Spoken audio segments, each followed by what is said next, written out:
Welcome to Afra's Artifacts, where we do some archaeology of our own and dig into the queer side of Star Wars. I'm your host, Alia Morgaine, and it's so great to have you here. Well, today we're talking about the relationship between Jordanna Sparkburn and Sylvestri Yarrow.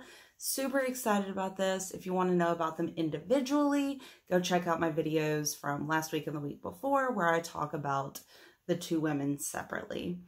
So I did realize when I was preparing for this video that if I talked about Jordanna and Sylvestri's entire relationship, like their meeting and then their reunion and the result of that, it'd be a long video. So today we're just going to talk about how they met and what their initial relationship was like. So check out next week for a video all about their reunion and how things went from there. Okay, so where did they meet? Well, they met on Tai K. And if you remember, Tai K was Jordanna's home planet. She was the deputy of Tai K, and she felt a very strong sense of duty and obligation in protecting her people, because she is a member of the San Tekka family, and Tai K is a San Tekka vassal colony. So all of these people work for the San Tekkas, and as a San Tekka, Jordanna feels like she needs to care for them and needs to protect them. And that's a really big part of who she is.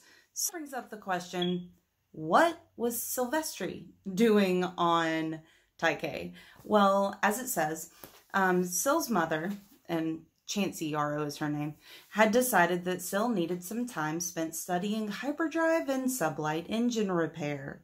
So she dropped her at a rooming house on Tai K with a family of Ugnaughts who were known for their uncanny ability to rebuild just about anything. So the problem is, Syl is not so interested in hyperdrive and sublight engine repair. She finds it very dry. She finds it just not her cup of tea. So instead, she ends up working to earn her keep as a mechanic, fixing different things that come in to the Ugnaught family. So one of those things happens to be Jordanna's bike. So it says, Jordanna walked in to check on the bike Syl was working on. Syl took one look at Jordanna's dark eyes and long dark curls and had the feeling of falling from a great height. When the other girl smiled, Syl swore her heart exploded. The next few weeks became days full of stolen kisses and nights of staying up late and watching the auroras paint Tai K's sky in radiation-flecked rainbows. She laughed with Jordanna and teased her about her silly San Tekka manners, sneaking kisses with her when no one was around to catch them. It had been the best few months of Syl's life, and the last time she'd been happy. So this brings up a couple things. First off, adorable.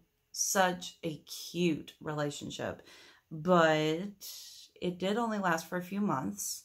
According to this, although elsewhere in the book it says it was 1 month, so I'm not completely sure how long a time. It wasn't that long, regardless of exactly how long it was. So a month to a few months. So it seems like a very whirlwind, infatuation, a young love sort of situation. I mean, you're talking about an 18 and a 20-year-old, so they're very young. And it feels like, well, let me just say this. Sylvestri later in the book is, thinking about when they first met and the first part of their relationship.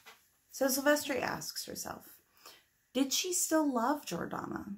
Or had their time together been fueled by the emotional flash burn of a crush? So even Sylvestri is asking herself this question. Was it just a crush? Was it just a momentary infatuation? Or are they meant to be something more? Was there a deeper connection? Did they really fit with each other? And that's something that if you watch next week's video, you will find out that yes, indeed, they were meant to be together. And it is beautiful and lovely and wonderful, and I can't wait to talk about it. But before we get there, I do have to talk about why did it not work out the first time around? What happened that made things go sideways? And part of that has to do with Jordanna's feelings of obligation and duty to the people of Taipei, because Sylvestri gave her the option, said, hey, come with me and my mother, fly away with us, be with me. And Jordanna didn't come to the ship the day they were leaving. She didn't come. She felt like she would be abandoning the people that she'd been watching over for years. And that hurt Sylvestri, of course.